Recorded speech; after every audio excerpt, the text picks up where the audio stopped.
What's up everyone, my name is Jack Murphy, and if you know anything about this channel, I love my Roth IRA, talk about it a lot, praise it a lot, and tell people to also get a Roth IRA.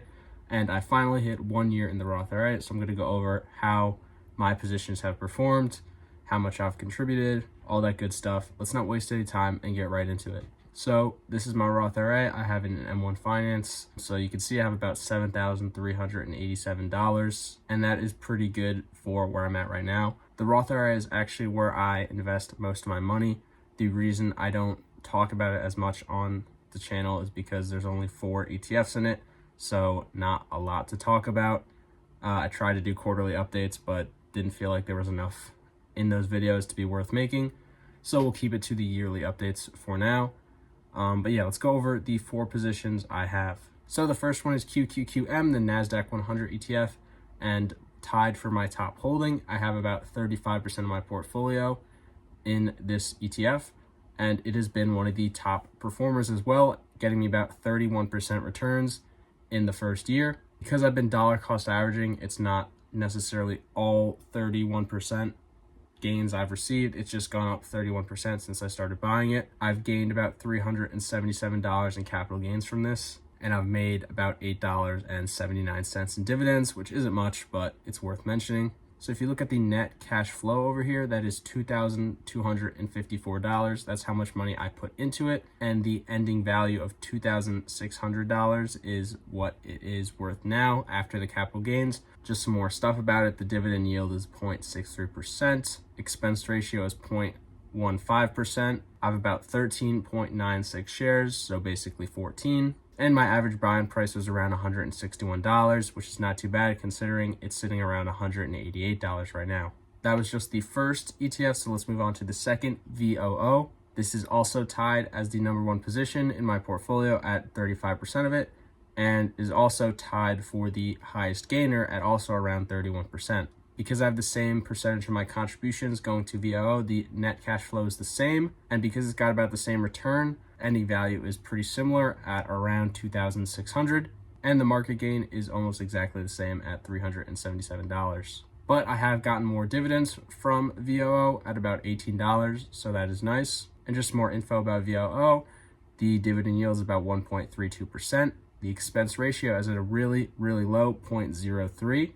The current price is about $486.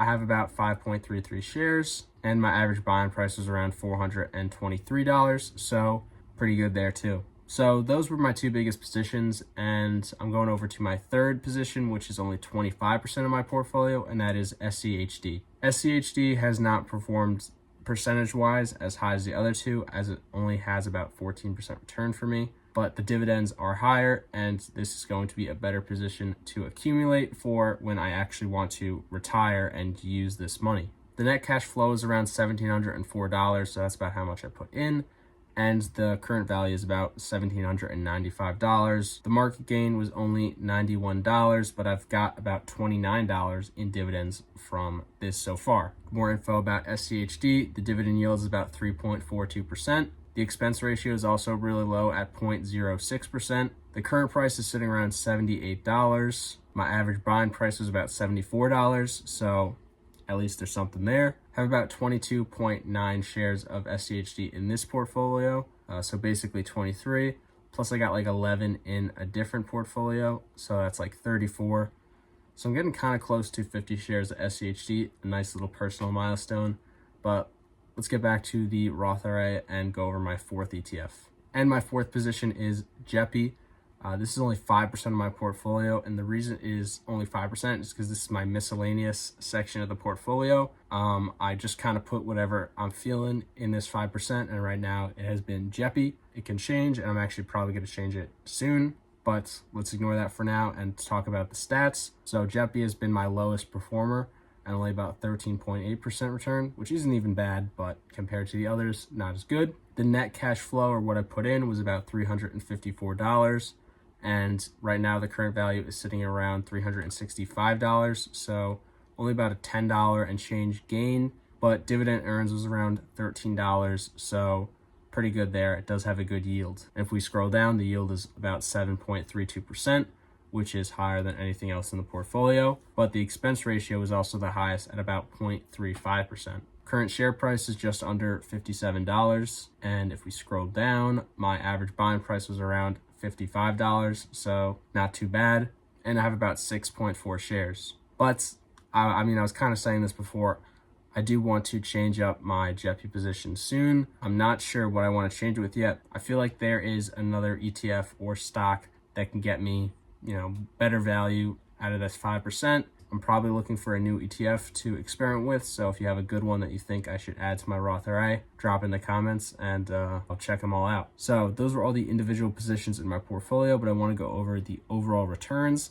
And I got over 27% returns in the first year in this Roth IRA, which is very good. If we look at the net cash flow, I had about $6,550 of my money that I put into this, and the current value is around $7,387, which is a lot. So I did make a good amount of money in the Roth IRA during the first year. About $837 of that was just from capital gains, and then I made about $70 in dividends. I'll talk about the dividends more specifically in a second, but that is very good returns for the first year. That just makes it easier for me to compound this quicker, because the more money I could get in this portfolio in my late teens, early 20s, the more I can compound this in the future, because you can only contribute a limited amount. You got to take advantage of every year. If you want to know about my contributions, right now I do about $120 a week.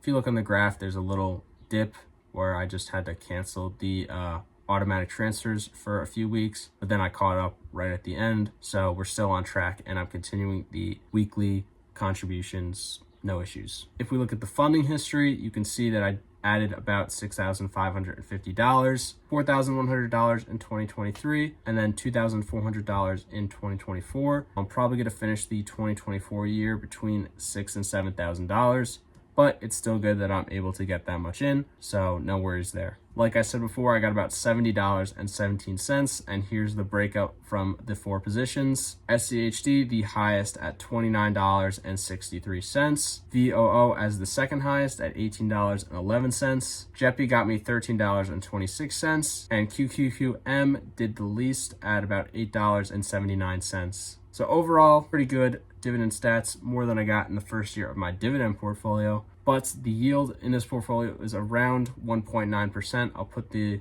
exact number on screen. Yeah, it's only around 1.9%.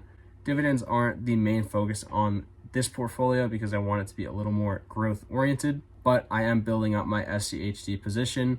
I've already got almost 23 shares in here, so that'll be very nice in 40 years when I can actually take this money out and receive tax-free dividend payments. That'll be great. But for now, these are the dividend stats. If you want to know how to open an M1 Finance Roth IRA yourself, I have a video on how to do that.